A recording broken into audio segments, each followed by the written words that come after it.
Вже встановили 11 панелей. Зараз одна ще залишається. От її характеристики. Знаю, так може зручніше буде видно. 540 Вт на Longi Solar. Така модель панелі. 12 панелей буду встановлювати.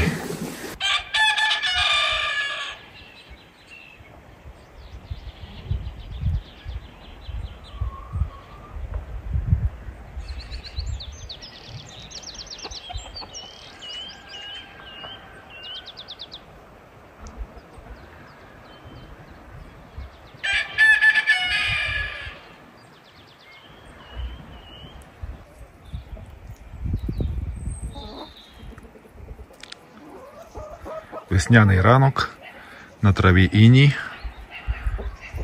а в нас обнова. Як бачите, встановили 12 панелей, докупив ще, друзі, панелі. Longi Solar 540 ватні.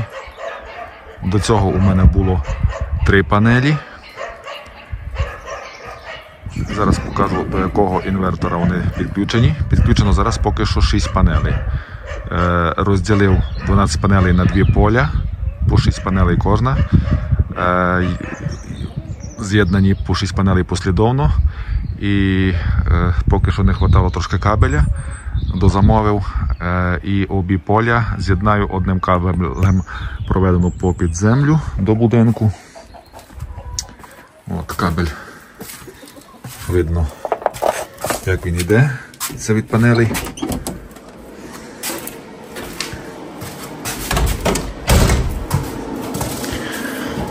І от інвертор. Зараз 8:30 година ранку.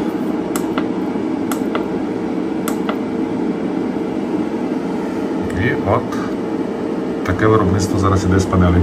1,840 Вт, майже 2 кВт. Це із 6 панелей. 6,7 ампера. 275-280 вольт зараз йде із панелей. Ну, то МП3 працює там ближче до 300 вольт. Якби, я так міркую, мало би бути. Так МПБТ понижує, він регулює напругу якраз, щоб перетворювати у 220 напругу і ампери він регулює. От такі характеристики у інвертора. Якраз до панелей характеристики 27 ампер витримує. Робочий діапазон від 90 до 450 вольт. І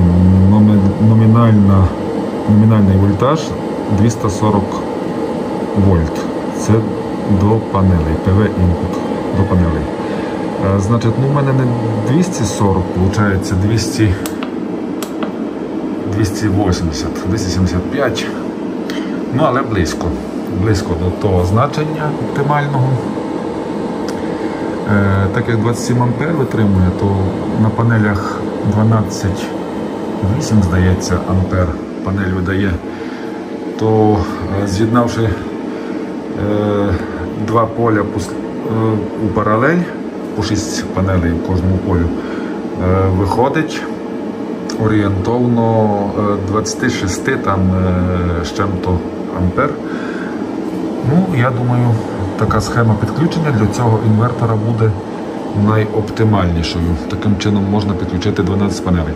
Так, трошечки може і забагато, але я не гадаю, що вони будуть на повну потужність виробляти постійно то затінення, якийсь то неоптимальний угол нахилу до сонця.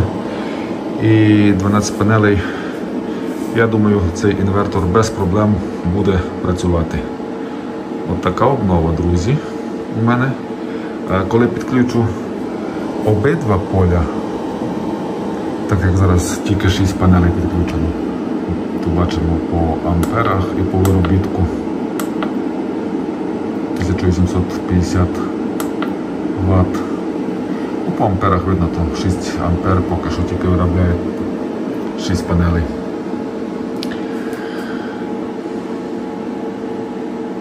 Нічого більше по факту не переробляв. Кабель може і затонкий, але фактично по будинку більше 4-5 кВт, рідкісний випадок, коли йде. Зараз відключив, рубильник поставив, відключив мережу. Взагалі мережі, як бачите, немає, тільки на сонячній енергії зараз будинок.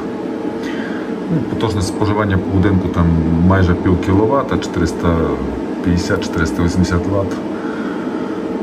Інколи вмикається там на плиті, щось готується їсти, зараз вже трошки більше 2 кВт.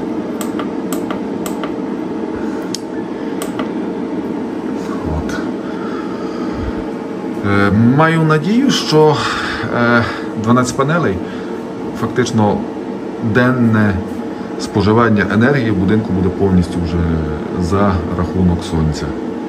Мережею майже не будемо користуватися, так думаю. Але побачимо.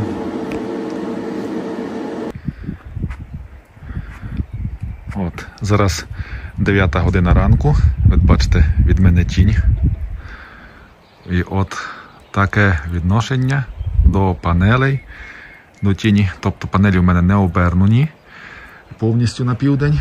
А якщо так подивитися по годинниковій стрілці, будуть вони обернуті. Сонце буде прямо під прямим кутом до панелей.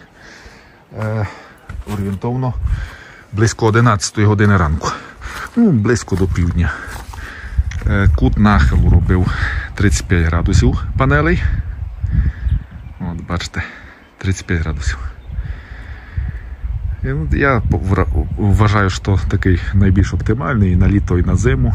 Ну, такий весняний кут нахилу в більшості. Але все ж таки ближче до літа він буде більше виробляти. Але будуть виробляти з таким кутом нахилом панелі навіть взимку. Приміщення робив спеціально під сонячні панелі, не металічний каркас, а дерев'яне таке приміщення. Мені потрібно для всяких домашнього інвентарю, воно згодиться, інструмент складувати і таке інше. Каркас дерев'яний, але всередині зробили фундамент, всередині залята стяжка бетонна, нижні бруси анкерними болтами закріплені до фундаменту. І я думаю, що проблем ні з вітром, ні з чим з цим приміщенням не буде, тому що воно виходить досить довге і вузьке.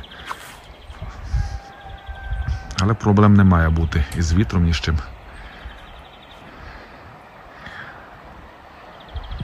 Це основна така нюанси. Будуть. Далі покажемо, що буде, які результати, коли підключимо обидва поля до одного інвертора.